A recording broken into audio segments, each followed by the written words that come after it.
un ahorro de coste, algo más importante incluso, un ahorro en la burocracia, permisos, licencias, etcétera, etcétera. Pero sobre todo está el valor intangible de la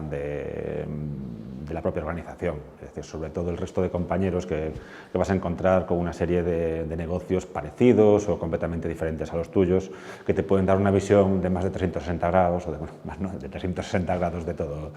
de un poco el mercado, y te puede generar nuevas ideas, etcétera, etcétera. Bueno, pues diré que para mí conocer el CEI Nodus fue una de las mejores cosas que me pasó en la vida. Y luego, pues evidentemente, pues tienes unas instalaciones preparadas ya para emprendedores específicamente, que es realmente lo que